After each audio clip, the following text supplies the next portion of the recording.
നമ്മൾ മുമ്പ് എങ്ങനെയായിരുന്നു? നമ്മളെ വീട്ടിൽ തീയില്ലെങ്കിൽ അങ്ങോട്ട് അയൽവാസിയുടെ അടുത്ത് പോയി തീ മേടിച്ചു കൊണ്ടുവരും. മുളകും ചായപ്പൊടിയും പഞ്ചാരിയും നമ്മൾ അടുത്ത വീട്ടിൽ പോയി മേടിച്ചു കൊണ്ടുവരും.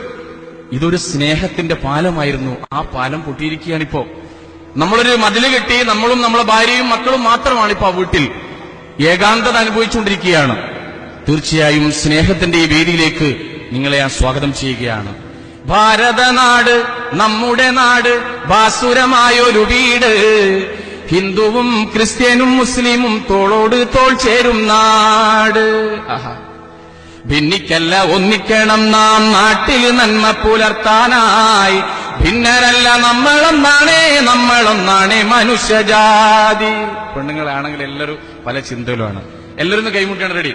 ഭാരതനാട് നമ്മുടെ നാട്, ഭാസുരമായൊരു വീട്, ഹിന്ദുവും ക്രിസ്ത്യനും മുസ്ലിമും തോളോട് തോൾ ചേരും നാട്. ഭിന്നിക്കല്ല ഒന്നിക്കണം നാം നാട്ടിൽ നന്മ പുലർത്താനായി, ഭിന്നരല്ല നമ്മളൊന്നാണേ മനുഷ്യജാതി. ഭാരതനാട് ഭാരതനാട് നമ്മുടെ നാട്, ഭാസുരമായൊരു വീട്, ഹിന്ദുവും ക്രിസ്ത്യനും മുസ്ലിമും തോളോട് തോൾ ചേരും നാട്. എത്ര മനോഹരമാണ് നമ്മളെ നാട്, അല്ലേ? അങ്ങനെയായിരുന്നു നമ്മൾ. ഒരു കാലത്ത് നമ്മൾ അങ്ങനെയായിരുന്നു.